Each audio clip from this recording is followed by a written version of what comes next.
hurmatli fuqarolar, mana bugun tumanimizda Ravonay mahallasida Agrobank Samarqand filiali tomonidan uyushtirilgan uchrashuvlar bo'lib o'tmoqda.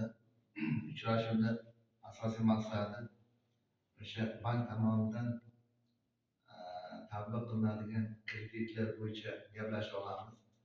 Kimda qanaqangi savollar bo'lsa, bemalol savollarni bersinlar, biz javob beramiz.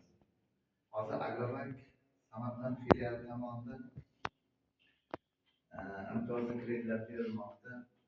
Asosan shu aholi farovonligi uchun hukumatimiz tomonidan chiqarilgan 306-312 qarorlar bo'yicha berilmoqda imtiyozli kreditlar.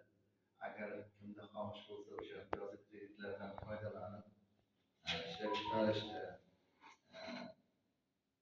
o'sha mahallabay doirasida, mahalla loyihasi doirasida kreditlar ajratilmoqda. Bu kreditlarni asosiy maqsadi ham o'sha aholini farovonligini rivojlantirish, bandligini ta'minlash, asosan o'sha mahallada bajariladigan ishlarni amalga oshirishdan iborat.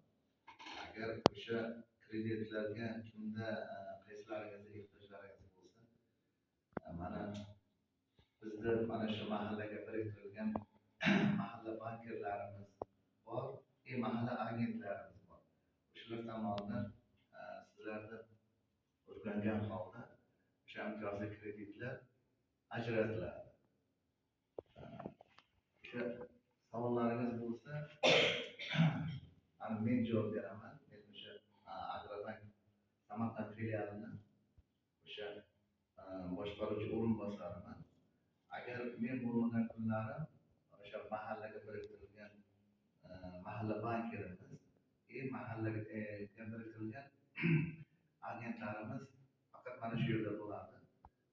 Ehtiyojlaringizdan kelib chiqib, agar o'sha kreditga ehtiyojlaringiz bo'lsa, tezlik bilan biz ajratib berishga tayyor